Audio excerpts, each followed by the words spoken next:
Okay, welcome to our June 21st meeting. We just did the Pledge of Allegiance. We're going to look at the minutes.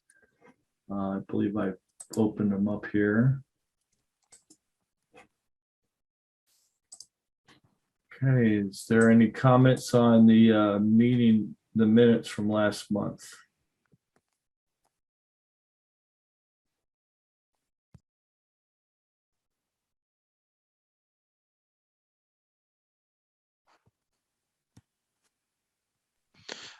No, I didn't have any comments. Yeah, they looked fairly complete to me. Do we have a motion to adopt Yeah, I'll motion. and a second? I'll second. Thanks, Caroline and Mike. All right, our minutes are passed. And here comes Lynn. Let me get back. So Township Day debrief. Welcome, Lynn. Hello, sorry I'm late. Not at all. Mike just joined us, so we just started the meeting. So Township Day debrief, if there are any comments, Andy and I were there. Ben was there. Lynn stopped by. Karen Weiss stopped by. Karen Bramblett stopped by. We had a few visitors. Oh, Mary Jo Daly stopped by.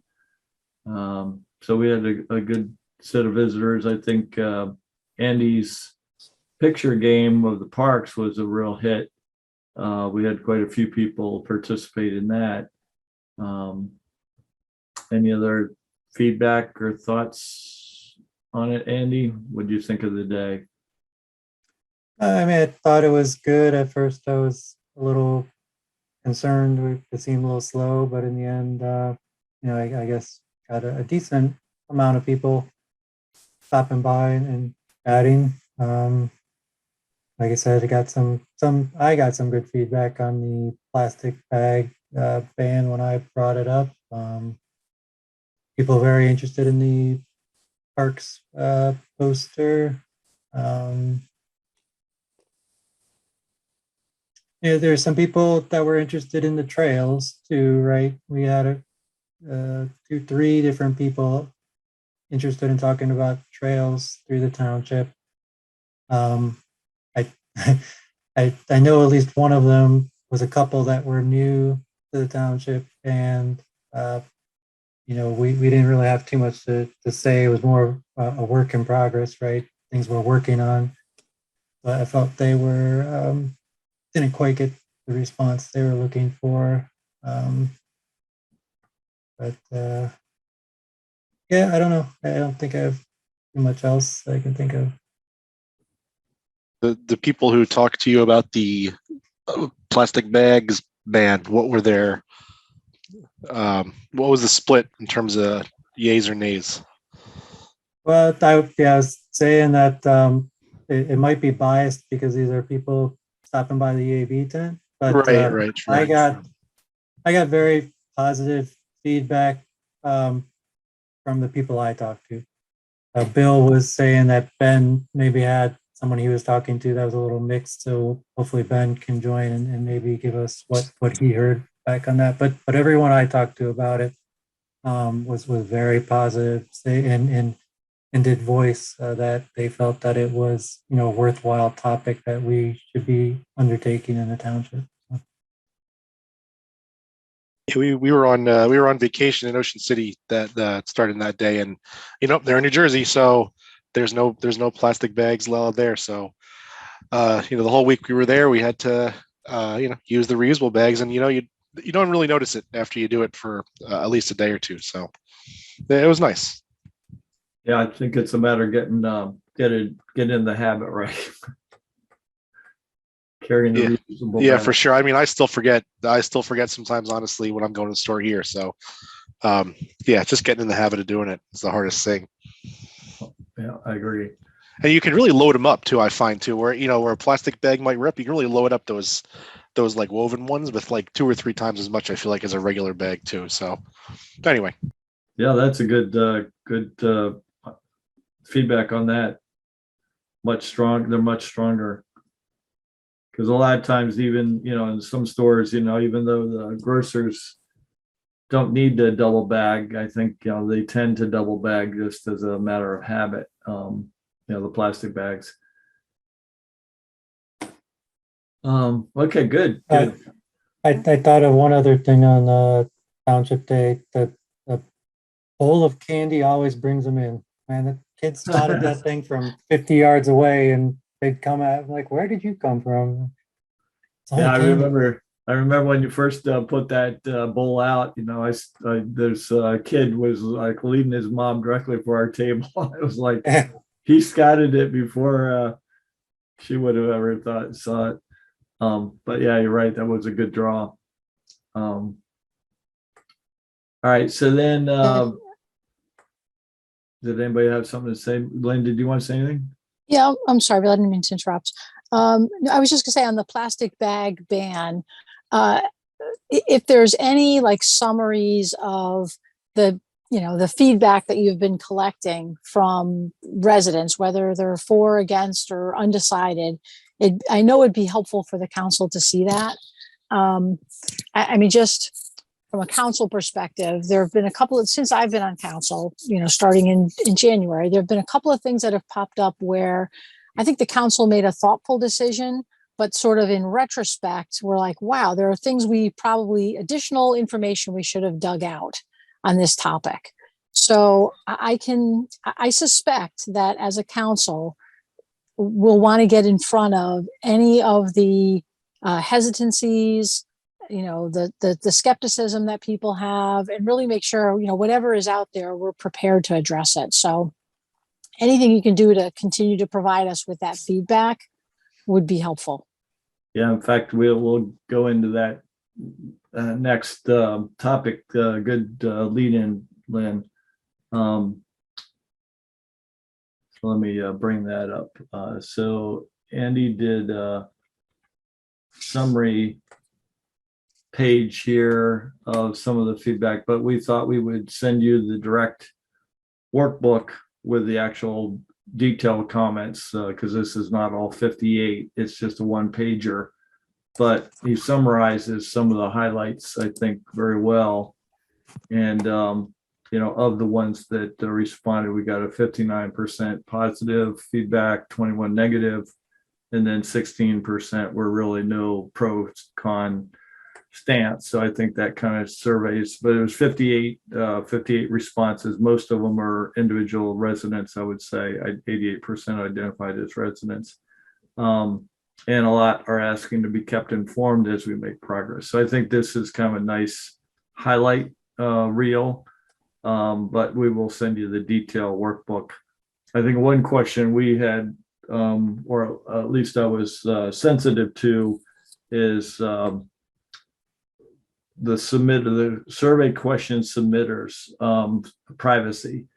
And so in some sense, I'm almost thinking that even the council doesn't need the person's name to be able to assess whether the comment is positive or negative. I was thinking that if we had to give you everything, whether that would prejudice any you know, council member feeling that their, you know, constituent was pro or con or said something that they didn't agree with. So I felt like it was maybe better to keep it anonymous to you guys, and but we would give you the detail.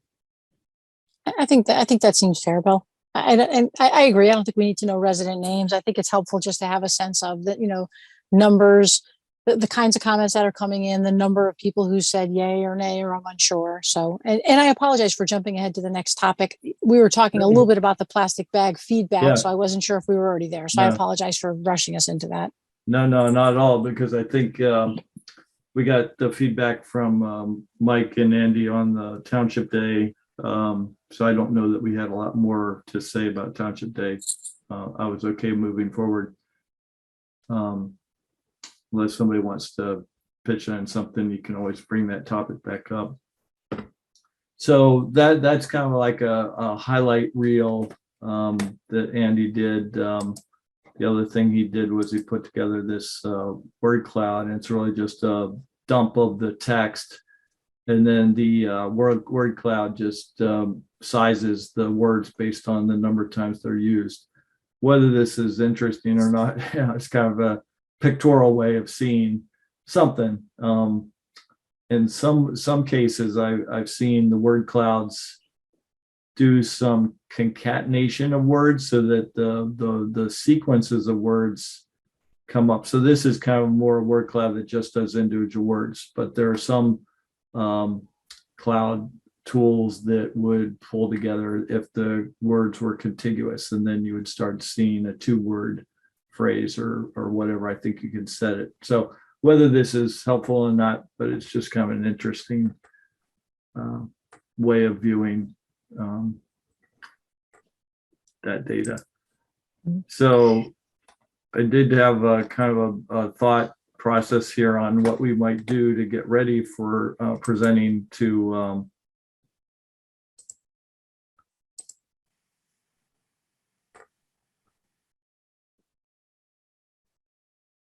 how do I hide that? Full screen mode, show quick, always show ribbon.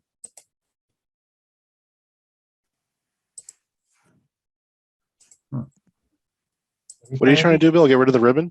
I was trying to get rid of the ribbon, but I'm not seeing a way. Double click Well- insert up at the top left there.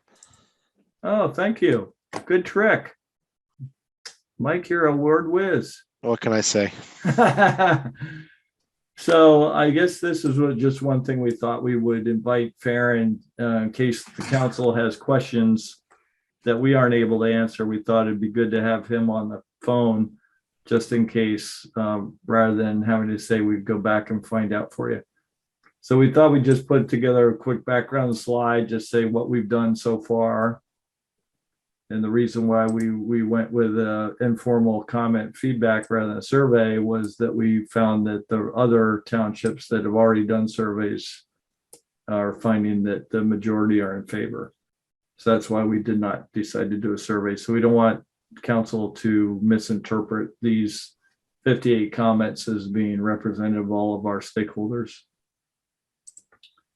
So I thought, I could find out from Farron in the meantime, which munis have adopted a resolution in Pennsylvania and which ones are close to being ready to present. And then Andy's picture slide of those comments. I guess the other question was if comments are quoted, is it okay that they're displayed in a public meeting? I don't see any reason why not, but whether a constituent came in and saw their quote up on the board, would they be concerned? I don't know whether that's important or not.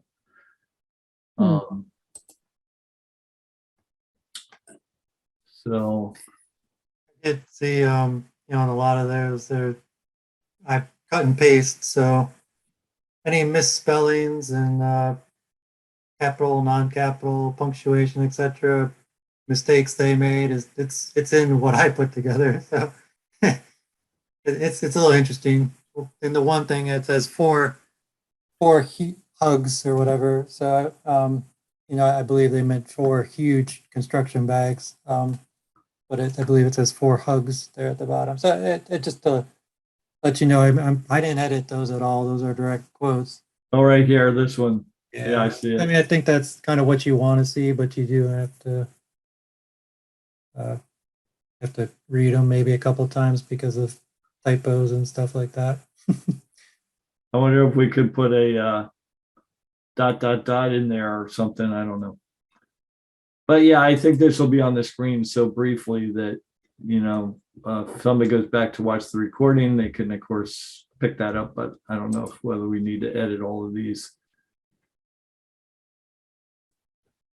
All right, so then we could just summarize what the ordinance is. Single-use plastic bag ban, 15-cent charge for a recycled content paper bag provided by the retailer, no charge for customer supplied reusable bags, but they can't bring single-use plastic bags. And then the default behavior would be that single-use utensils and single-use straws are not given out just as a matter of fact, but they were held back and then can be requested. So I guess then that's a question for fast food places like Wendy's, where all of the utensils are out in the public room. You know, does that mean they'd have to bring them back behind the counter? And is that going to create extra, turmoil for their staff?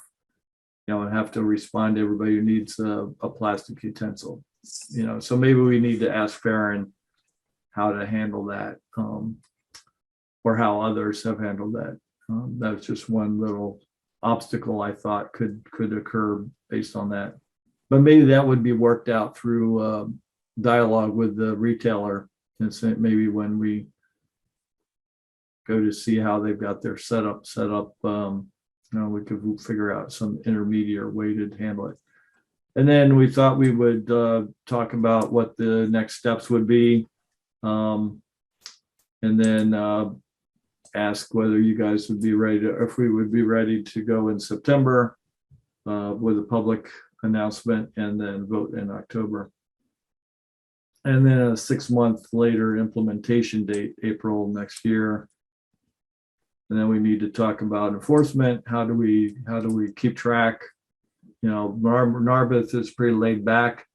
They've let it be just as people report, violators, and then they'll go out and have their code guy, go talk to them. But they don't, go out of their way to make sure that it's all being taken care of. I think this will, be behavior that'll gradually be ingrained, and as people get more and more used to it, there'll be less and less violations.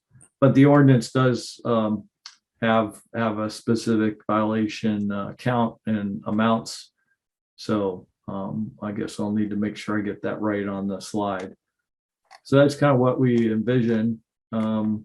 Lynn, do you have any thoughts on whether this is a reasonable amount of information that would be good to discuss? Yeah, I think it does seem reasonable. One thing I was curious about, which other council members may ask as well, are there any of the townships sort of surrounding us that are also in these same conversations? I mean, I'm thinking about some of the feedback that I saw in some of the previous comments, where someone said like, well, I just won't shop in Plymouth anymore. So, I'll go over and shop in East Norriton or Whitpain. And I'm curious if we can also point to towns, connected to us that are thinking the same way, which minimizes that whole issue of like, I won't, I'll go one town over and I'll avoid Plymouth. I know at this bi-monthly Monco Muni Coalition, there are about 13 or so munis that show up periodically. And I know Whitpain has been attending, and White Marsh has been attending. And I believe West Norriton, I don't remember seeing anybody from Norristown there or Conshohocken yet. Mm-hmm. So those would be our two close. And White Marsh is waiting for one of their neighbors to go first. So if we go first, then Whitpain will go. Mm-hmm. So I think, we can show which ones are talking about it maybe, and discuss that and encourage them. So at our next Monco Coalition meeting, I can say, hey, here we're going to pick a fall date to do this. Anybody else want to come along with us and come in about the same time? Mm-hmm. Yeah, that might be helpful just to hear about, White Marsh and West Norriton, sort of close by neighbors who are thinking the same way. Yeah. The only other thing I would ask, Bill, is and I don't know that the council's thinking this way, but I mean, if the council said, for example, we don't want to rely on survey results from others, but we'd like to get a couple of hundred responses from our own residents so that we really know what our people are thinking. Is there a process for that? I mean, that would just delay the whole thing a bit longer, and it would push it into next year. I think, I just make the argument that there's sufficient support for this in Pennsylvania that the majority of citizens are behind it. Yeah. I don't know that you need specifics for your municipality. Yeah. Okay. But we I'm could, just thinking of, yeah, I'm sorry. I'm just thinking of the things that could, that could be issues raised. yeah, I think Farron is the one that recommended that if we've got a supportive council, that we just go for it and Yeah. we don't delay the time it takes to do a survey. To do, yeah. Because Okay. we do have feedback from four surveys in the region. So those are all supportive. So I think we can definitely show that the majority of these are all showing support. Thanks, Paul. But yeah, we can ask Farron for that input on that. Any other comments on the ordinance presentation? I don't have a comment on the ordinance presentation, but I did have a question. If we have any idea how much the use of plastic bags, as far as, like the cleanup and the blowing bags and, any kind of, blockages, how much that costs the township, to take care of, or the cleanup. Yeah, I did not get it. That's a good question. I could ask, I could check with Chris Lofshavo on our public works to see any comments on that. Ask Chris. Yeah, because I mean, I did a paper for school, and I could not believe how much it cost, for the general cleanup and everything of the plastic bags, and how they had trouble with a lot of their equipment, getting the bags jammed in them and that kind of stuff. And, I think if people know that it actually cost us money to have the bags, that may, also help. Yep.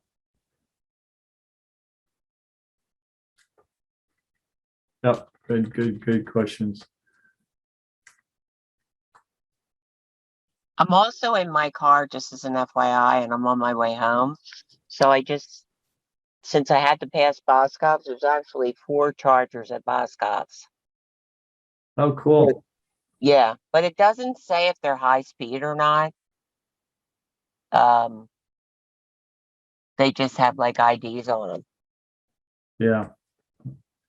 Well, that's nice that they got 4 of them. That's good. And you saw two of them being used over the weekend or whenever you last went by there?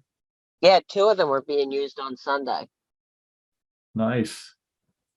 So yeah, so that's good to realize. So any other questions, comments on the plastic bag stuff? Okay, so then our next topic was the grants for next year. Also, I guess we never really pursued the apartment tenant notification. I think when I talked to the finance director, he said that because they were in the middle of the building move, they were just kind of all preoccupied with that. So they didn't take we didn't have time to do this. But the idea was that we were going to send a mailing to some of the more larger apartment management companies maybe, and see if they'd be willing to send the notice out to or put a notice out to the apartment people. So I don't know how important that would be for notification. I guess we can do that at any time. But it's just something that I think would probably be helpful for us to feel like we reached out to as many stakeholders as possible. The other thing, we didn't get much we didn't really get any commercial feedback. And those were mailed separately to the businesses, but we didn't get any business feedback. So so that public notice, when you put out a public notice for notification for the 30-day notice advance of the public meeting. I'm wondering if this public meeting notice has to be put out at a certain advance notice.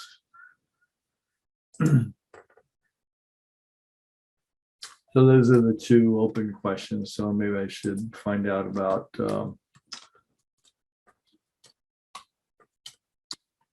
department. Bill, it's Carolyn. I know that on Facebook particularly, there is groups of like township businesses and colonial businesses and things like that. Maybe that's a good place to possibly ask for feedback, like from the different businesses.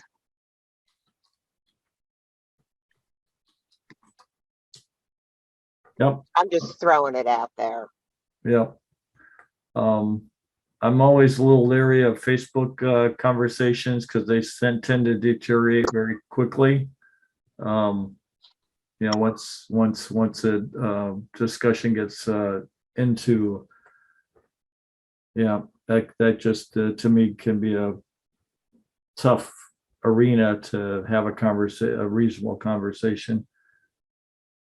Well, yeah, and I agree with you because somebody posted something today that was just an announcement and it very quickly went south. But then I was thinking, you know, maybe we could use one of those groups or whatever to send people or direct people that are interested to another, you know, site for information or, you know, something like that. It was just a thought. Yeah, yeah. Or should we, you know, remail to the commercial?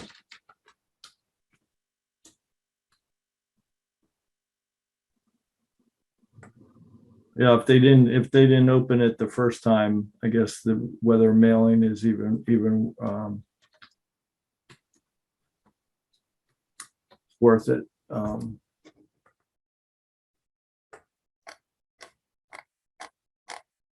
Well, it might be because actually I was going through some papers today and actually because that notice was hot pink, I found it and I never commented on myself. But I'd venture to say that there's a lot of people like me that maybe glanced at it and never really, you know, finished making a comment or, you know, just didn't give it a second thought. Yeah, maybe we could print something on the envelope to make sure people open. Yeah, or I mean, we could call the Times Herald too, you know, or the Patch. I mean, I think that's also good places to put information in there, and I'm sure the Times Herald would, you know, be more than willing to do a press release or whatever if we put it together. Yeah. All right, those are possibilities. Well, let's see how the July discussion goes. I think, you know, and if we get Farron's input on this, he can help us understand how much notice we really need to do.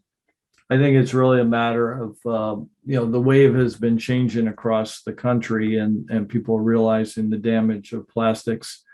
So I don't know that we need to be too careful about this. I think that the writings on the wall, that this is something that, you know, is really appropriate for this time. So I don't know that we need to delay it too much to try to get everybody's impact or feedback. We probably just need to get the notice out, educate, and help people understand the value of this. I think I'd rather take the positive, you know, proactive approach to really publicize the positive benefits in the education.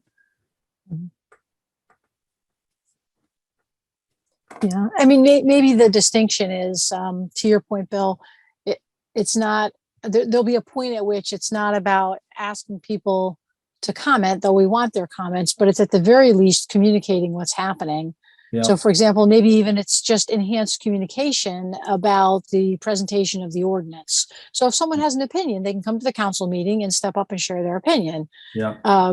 Just so residents feel like, I think the miss would be if people feel like we snuck this by them, Yeah. right? Like I didn't know about it and all of a sudden plastic bags disappeared. Like, why didn't you tell us, right? I think people, if they feel communicated to, will feel respected and part of the decision.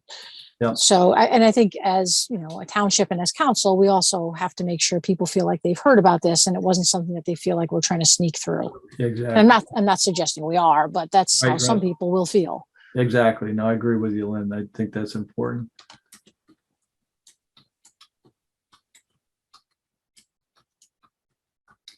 Well, that's sort of what I was thinking when I was saying, you know, like the different groups and all. And, you know, just so that people don't like really not asking for an opinion so much as just letting them know what's going on. So that they can't say, oh, this you kind of snuck it by us. Yeah. Yeah. Good points. Okay, cool. So the next topic on our agenda was talking about funding for next year.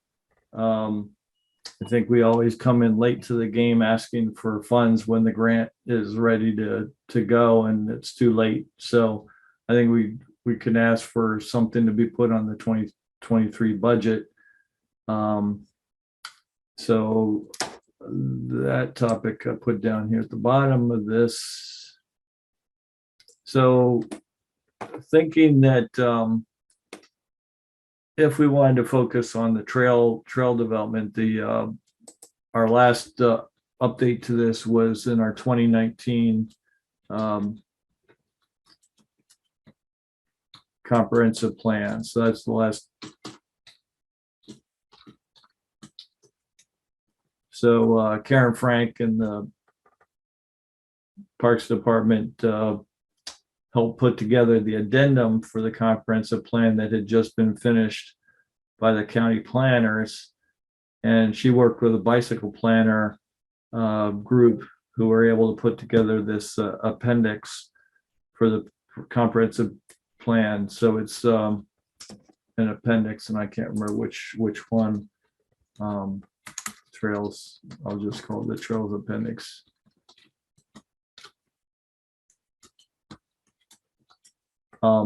So this would be, the first request would be for $10,000 for next year so that we could apply for the Green Region grant. And that's a 50-50 match. So we put in $10,000, we get $10,000 if we win the award. So it would be $20,000. We could use that to hire a bicycle planner to build us a more detailed section of the plan. So the comprehensive plan shows all the possible trails across the township, but I think we could pick, one or two that might be our priority trails. And I was just suggesting the community center to the mall as a possible path to start with. And then eventually we could extend it to other sections. So if we were able to get the $10,000 improved for the 2023 budget, we could try applying for that. And then if we get it, we could then work on a design for a plan. Then the following year, if we can get $30,000 match, which is 20% us and 80% the county, that would return $150,000 to work on the implementation. So they say in the MICO 2040 grant that it has to be, construction or implementation ready and not planning or design. So that would be one thing that I included a link to the grants that were just awarded in this year. The other area we could look at is EV chargers. So I thought maybe we could ask for $10,000 in next year's budget to get, start with 2 in the community center. And then we could see how that goes. And then maybe for the 2024, we could see if we want to expand that to any other locations. Any thoughts, feedback on that from the group?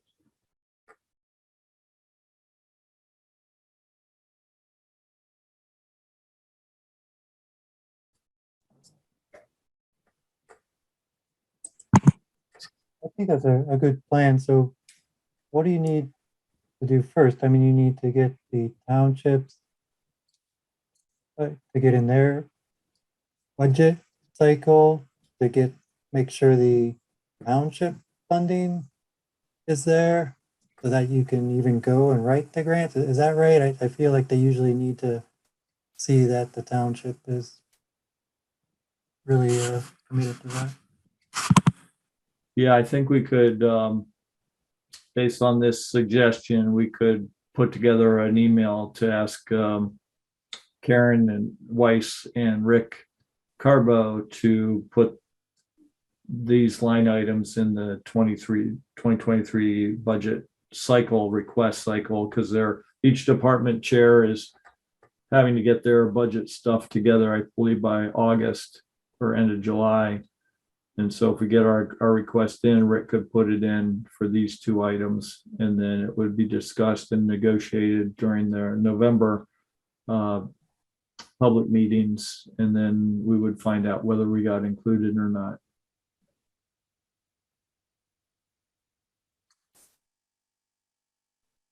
So do we have any idea on like the 2023 one? So we'll just focus on that. So the 20K, that's the grant amount? So it's a matching grant. So the $10,000 would be the township match. Oops, township match.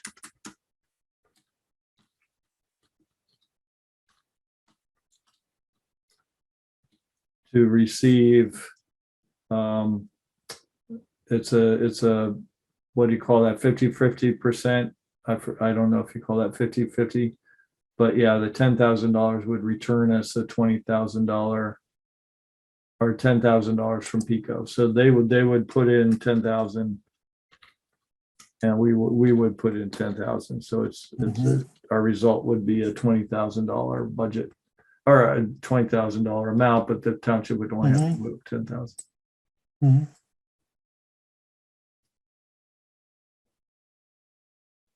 And then I think this would just be $10,000. I don't know which EV charging grants are available right now, but we could reach out to Upper Dublin and a couple other townships that I think have already applied. Maybe we could find out, what the process is for those, and then look, search for grants.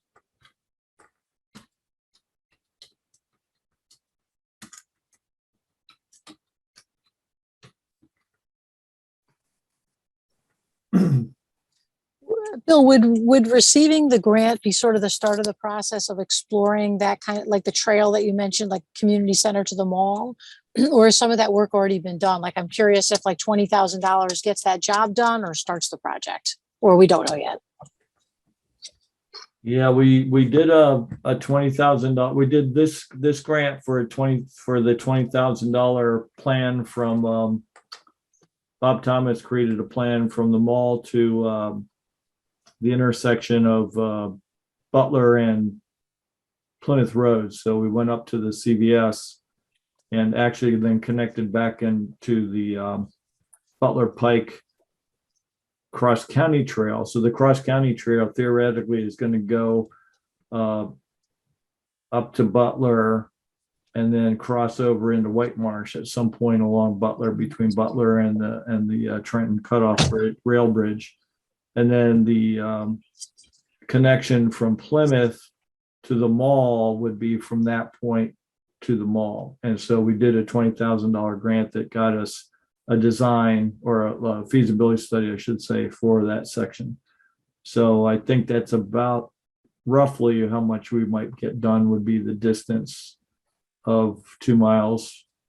But we could specify that in the, in our request for proposal, we could put in, say, here's this 2019 comprehensive plan appendix.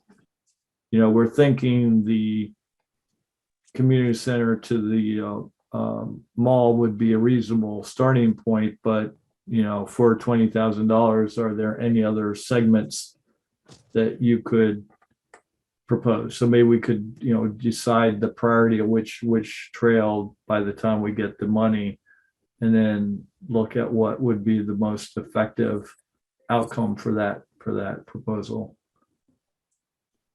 No, that's helpful. Thank you, Bill. No, I was just curious. I mean, you answered my question nicely, but I was curious if it got sort of a project done or got a project underway. And it sounds like there's a segment of the project could be done, like the community center to the mall would be a really nice trail to have. Yeah, right. And that's why I was thinking it might be a reasonable section to get started, just to show our residents that we've got a vision. And Yeah. here's a little taste of it, ideally we would like to get back to the under the power lines and come down from East Plymouth Valley Park down to Cross County Trail at Cracker Barrel there. So we would need to go underneath the power lines, but I heard at a Bicycle Coalition meeting a couple months ago that PECO has kind of put a limit on which power lines they're allowing trails to be built under. So whether this power line is qualifies for using that land or not, it would have been our best way to make a loop. If we had the loop from the mall to Plymouth Road, we've still got to figure out how to get across the turnpike. So I guess one thought would be, if any other developers come in or the mall wants to get redeveloped, could we get them to put up a significant amount of money to apply for a transportation grant to make an exit from the mall, put a new bridge over the turnpike that would intersect there right at the off ramp for the 476. So you could use the existing light to not create any more turmoil, and then have that be the way for the mall development to, provide extra access, for traffic. And then we could use that hopeful new bridge to be a bike conduit. Or we could just, apply for a bike bridge through transportation money at some point.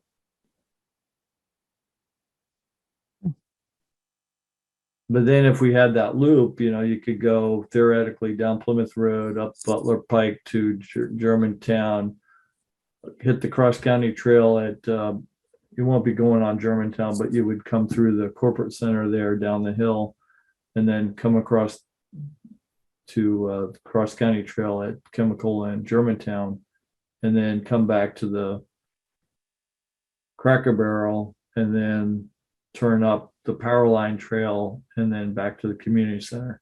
So this little segment from the community center to the mall could just say, this is our first segment of a hope to be loop trail someday. Nice.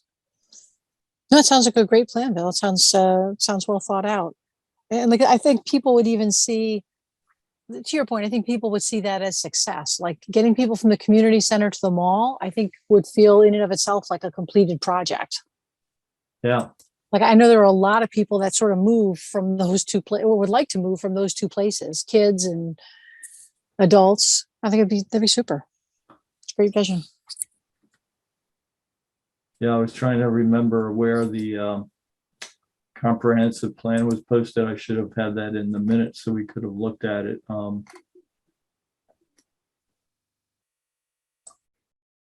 At one time I thought I did have a link to it.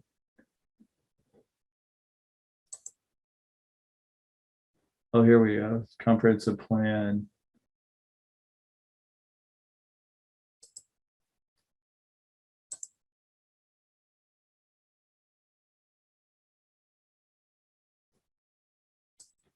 So it's the Plymouth 2040 plan. Let's see if we have it in the table of contents.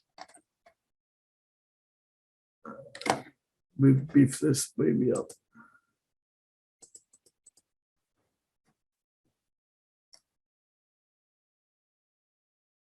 Okay, so here's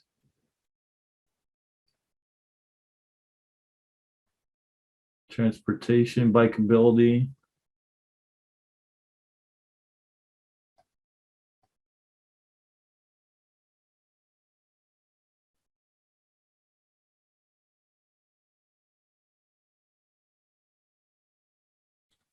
Huh. Maybe it was an addendum that did not actually get merged. Oh, here's existing off-road and proposed trail connections map. Oh, here it is. Okay. So this is one vision. Oops.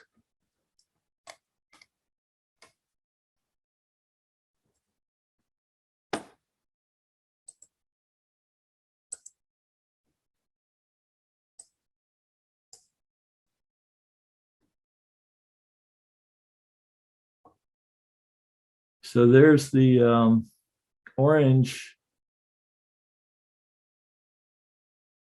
Okay, here's the community center right there.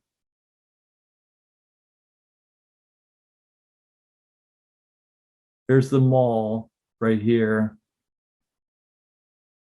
And this this dotted line right here, this blue, light blue dotted line, and then coming across that Fountain Road would connect from the community center over to the mall. And then if we could get across the mall backside and then come through that back way out and get on Plymouth Road. So I guess the question is, how do you get across the turnpike right there? So there's that dotted line that doesn't come out to the mattress company, because that'd be too dangerous. So we'd have to go out behind the mattress company and then get on the shoulder. You know, I don't know that ramp there at the light is wide enough, because the cars use that shoulder to be in the right lane to make that right turn. So I think we still would need a widening of that, or a new access point across the turnpike. Well, actually, we would still need to get across the turnpike, right? Because that bridge that comes right into right into the mattress store right there is already pretty tightly constrained, right? Right there at that intersection. But that would be that first segment. And then the other way would have been to come across and back over to Plymouth East Valley Park. And then you'd be on the power line trail, which is this green line all the way underneath the Pico power line. And then we come back down to the Cracker Barrel right here. So I think these were just alternatives, whether we should come on the existing roadway or create a back route. We'd still have to find a way over the train. So right now we'd be using the existing bridge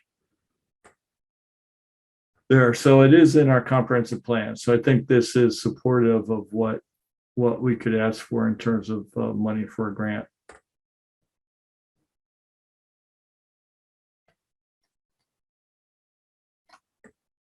So any other topics for tonight? I think that's all I had on the agenda.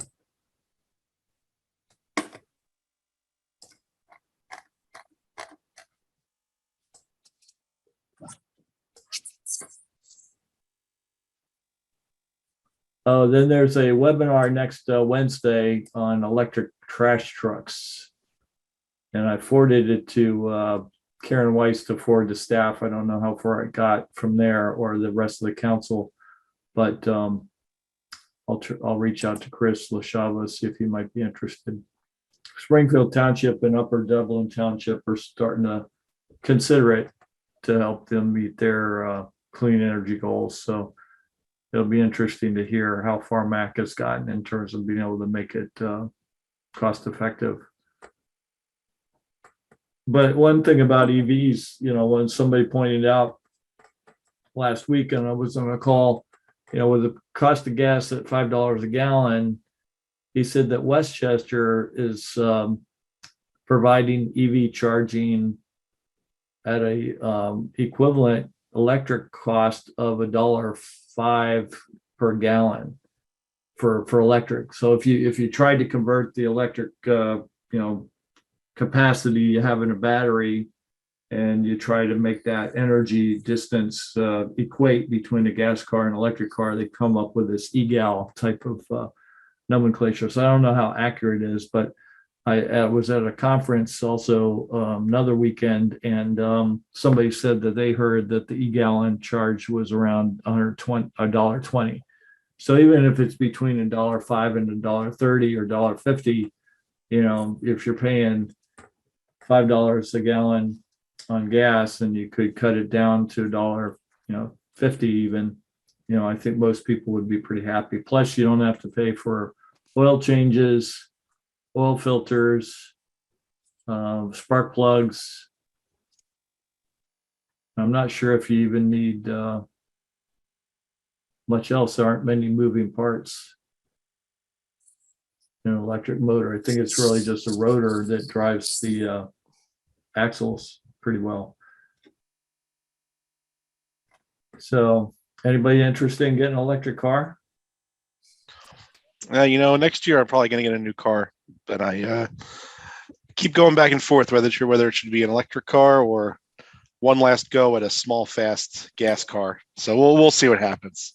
But Actually, I was at a EV event over the weekend, and this guy had just gotten his Ford F-150 Lightning, the electric version.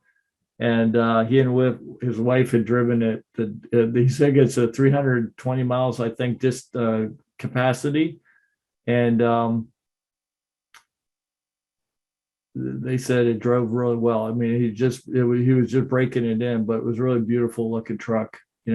Had a nice blue metallic paint, and it's got the EV, or it's got the electric charging ports on the in the tailgate or yes, the bed, right. Yeah. And he said that with his solar panels on his roof at home and the battery in that truck, he could probably run multiple days without, if there was a power outage, because he could use his solar panels to charge the battery in his truck. Yeah. And then he could use that to power his home when he needed the major power. Yeah. I mean, that's the dream right there, isn't it? Yep. Yeah. Yeah. I mean, I do think, and this is just my own opinion. I do think the large vehicles like the trucks kind of goes against, the sense, like a Prius is small for a reason, right? So I think it kind of goes against, the whole philosophy of adopting electric vehicles, but they got to the car company's got to make money somehow. So if they're going to do it that way, I guess that's better than putting a big gas pickup on the road. So Yeah. yeah. Cool. Well, we'll see how easily they make it for us to charge. Oh, actually, there was I'll forward the article, but apparently Pennsylvania is getting a bunch of money from the infrastructure package that